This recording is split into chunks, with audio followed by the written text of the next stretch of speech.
Welcome back. This is Chris, my brother in Christ, Stephen. Welcome. Date today is September 2nd, year of our Savior, Jesus Christ, 2018.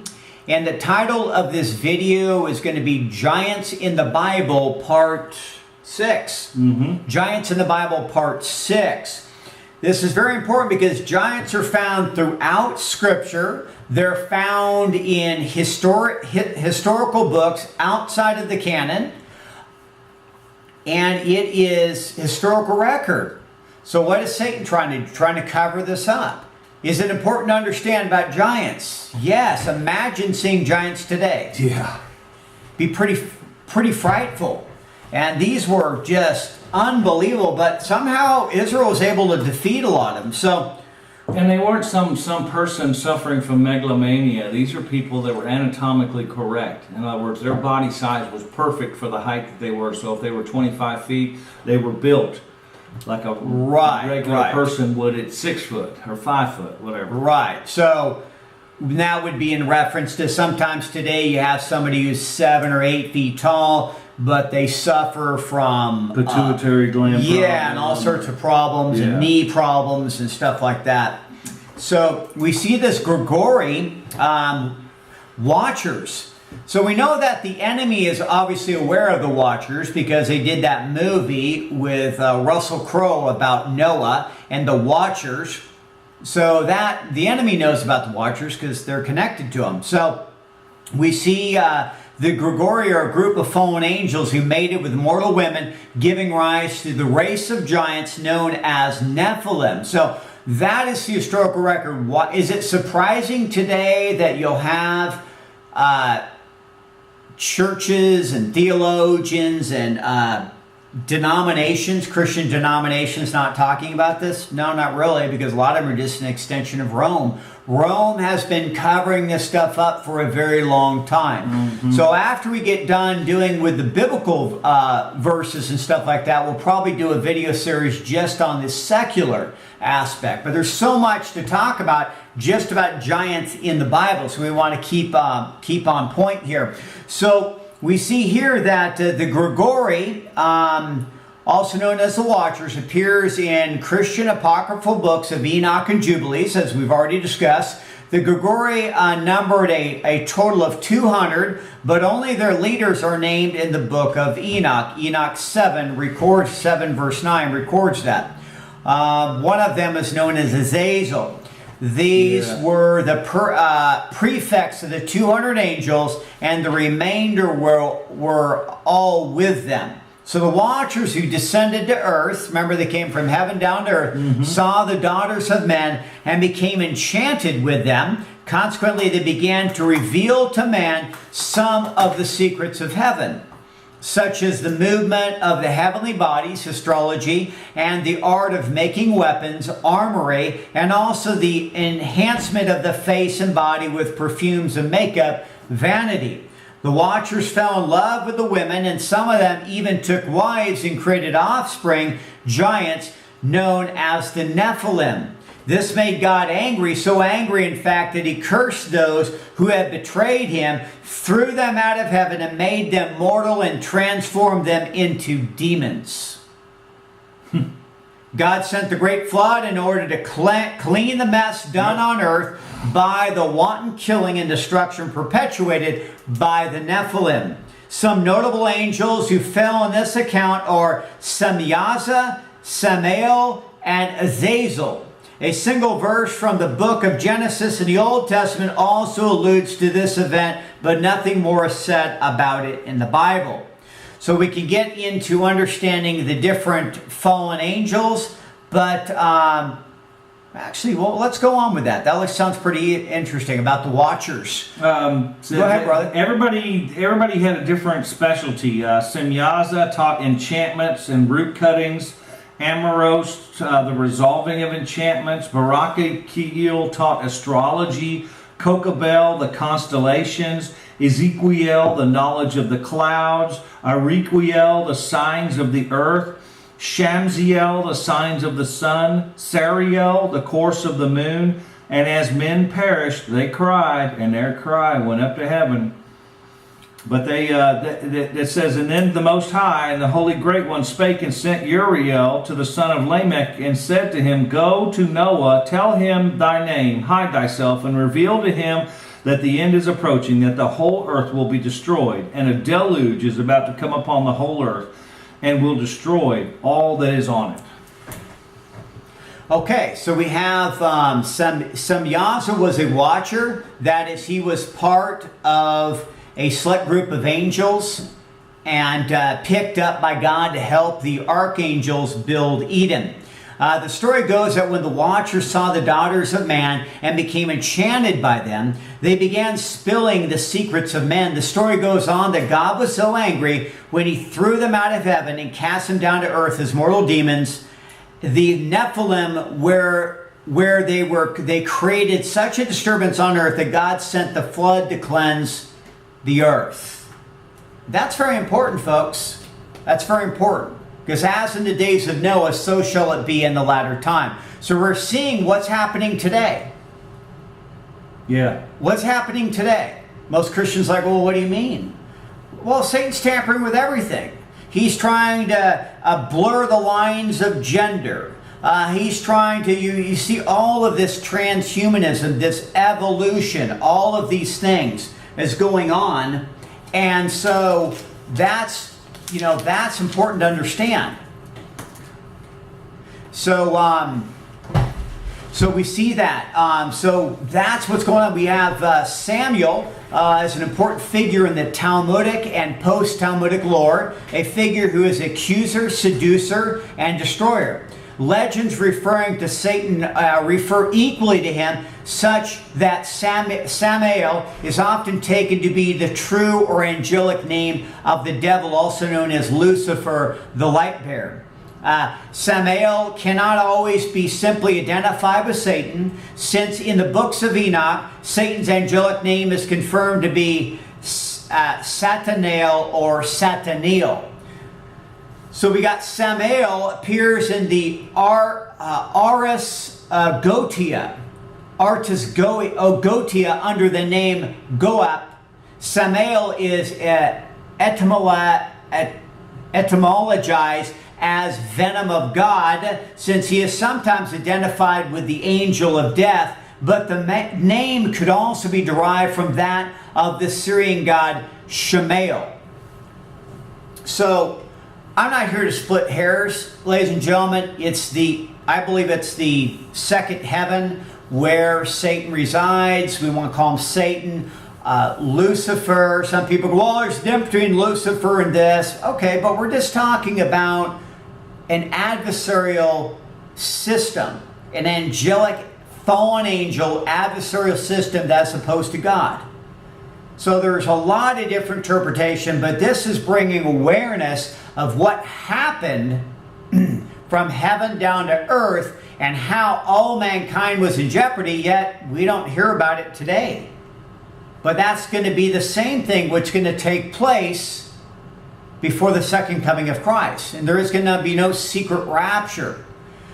So we see here in the Jewish lore, he is said to be the chief ruler in the seventh heaven, one of the seven regions of the world served by 2 million angels. On the other hand, St. John speaks of him in Revelation as the great serpent with 12 wings that draws after him, in his fall, the solar system. Whatever, folks, we're just drawing from this information of recognizing in a lot of ancient documents, there is a recognition of fallen ones, angels that came down to earth and they transgressed the law of kind after kind, specifically stated in Genesis chapter 1. So we see here the Yalkut 110 of the Talmud speaks of Samael as Esau's guardian angel. Right? In Sotah 10b, Samael is Edom's guardian angel, and in the sayings of Rabbi Eliezer, he is charged with being the one who tempted Eve and then seduced and impregnated her with Cain. Though other sources state Gadriel as the angel which seduced Eve. Samael is also sometimes identified as being the angelic antagonist that wrestled Jacob at Esau. But the bottom line is we deal with principalities and powers of darkness. That's the most important thing to recognize. Because we have Samael, we have Semyaza. We're talking about Samael right now. In the Kabbalah, we see Samael is described as the severity of God and is listed as the fifth of the archangels of the world of Bria. Samael is said to have taken Lilith, female demon, with a penchant for murdering children and sadistic sexual assaults on sleeping men as his bride after she left Adam. So we see what's going on here is that might bring in a little bit more detail of, see, both Adam and Eve partook of a sexual encounter outside of marriage. So we see that perhaps Adam partake with this demon Lilith. All right, and then we're getting into what? Mares and nightmares and things like that, where you have incubus and succubus, which are sexual attacks upon humanity when they sleep. All this stuff is about understanding we battle against principalities and powers of darkness, and that is what we're talking about. So Samael's mate were the Ishith, Zenuniam, Nama, and Agrat, Bat, Mahalat, all angels of prostitution. So we have angels of prostitution. Well, that's just showing that the fall was what? Sexual in nature. And everything's been sexual ever since. And it's, oh, we don't want to talk about that. Well, it's a reality, folks. It's a reality of God creating something beautiful and Satan coming around and turning it into a religion and corrupting it.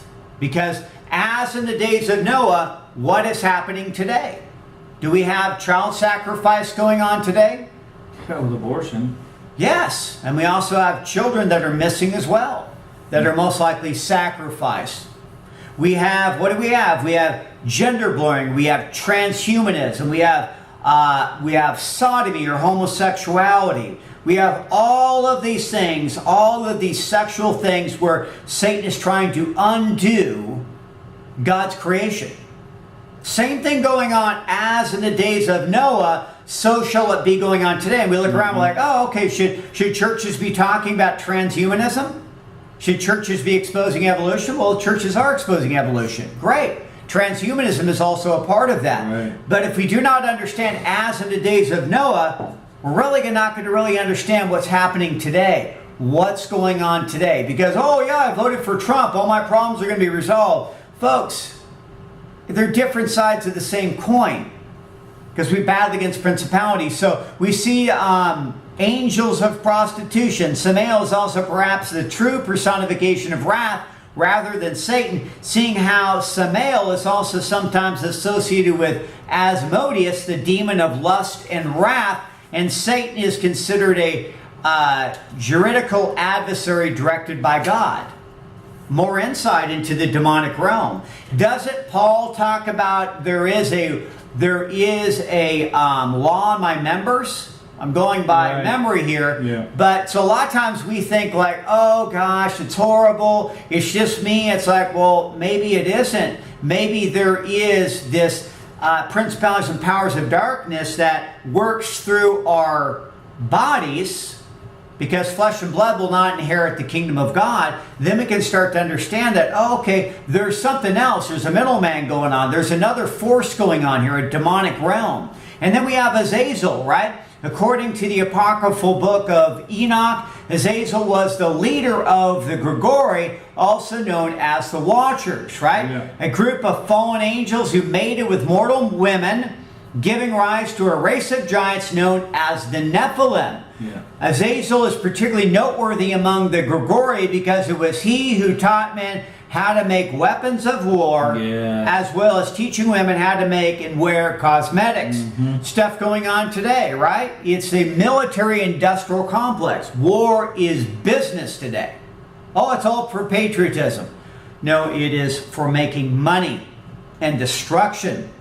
Eventually, Azazel's teachings created such iniquity that God decided to destroy all life on earth with a great flood, sparing only Noah, Noah's family, and 7 pairs of each species of clean animals, and 1 pair of each unclean species, all of whom escaped destruction by living for 1 year on an ark that God instructed Noah to build.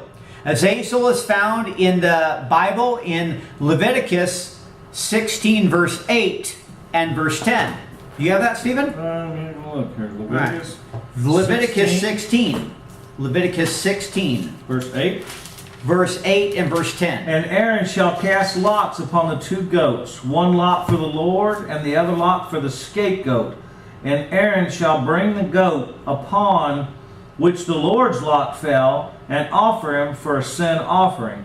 But the goat on which the lot fell to be the scapegoat shall be presented alive before the Lord to make an atonement with him and to let him go for a scapegoat into the wilderness. Right. And then also in verse 26, we see what? And he hath let go the goat for the scapegoat, shall wash his clothes and battle his flesh in water, and afterward come into the camp. You know what's interesting is that you find the goat of Mendes, do you not? Yeah. Found in the upside down pentacle, which is used in witchcraft. Yeah. Do you think that's coincidence? All referring to Azazel, the goat. Now we can understand that we battle against principalities. We start to understand that the Bible is replete with examples of giants. And we have fallen angels and all sorts of stuff. It is epic.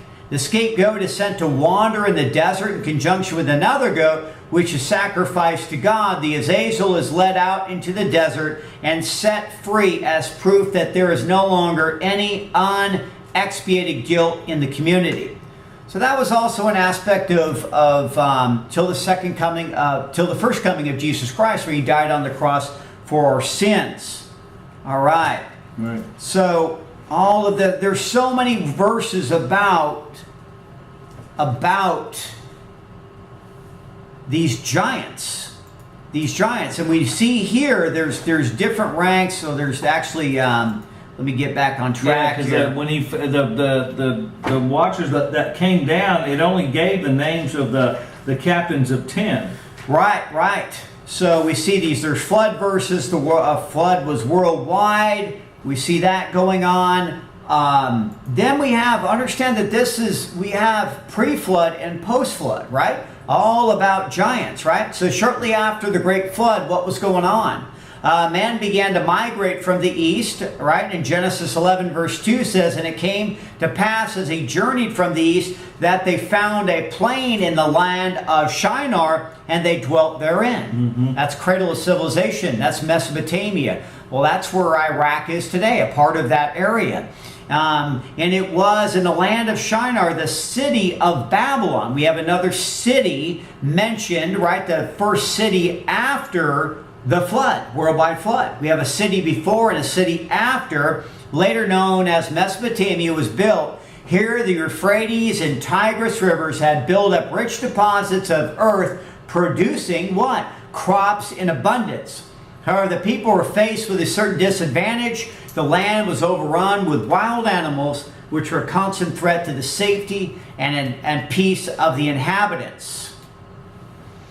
So, where was Babylon? As we talked about, we can describe through the valleys of the river Euphrates, 1,800 miles, and the rivers Tigris, 1,500 miles between the two rivers, and is an immense plain which extends from the mountains of Kurdistan to the Persian Gulf. This plain, known as Mesopotamia, Greek for between the rivers, contains hundreds of thousands of square miles. The lower portion of the valley became known as the land of Sumer and Akkad, which later became part of Babylonia. This extreme northern portion became known as Assyria. The Bible refers to Babylonia in wholer part as the land of the Chaldees and the land of Shinar, bushland. And we see at this point a large, powerfully built man by the name of Nimrod appeared on the scene.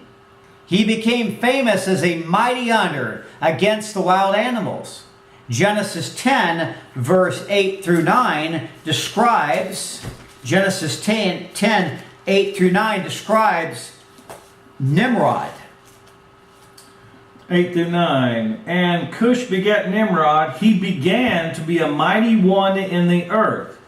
He was a mighty hunter before the Lord. Wherefore it is said, even as Nimrod, the mighty hunter before the Lord. I believe he was hunting men's souls. Right. Mighty hunter.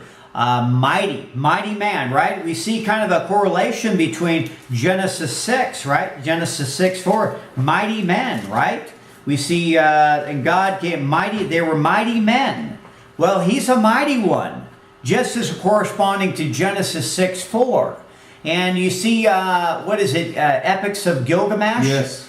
In Sumer, right? Sumerian civilization. And he's holding like this lion because he was so big. Yeah. All right? In his arm. Yeah. In his arm. In his hand. And then we also see that symbol, right?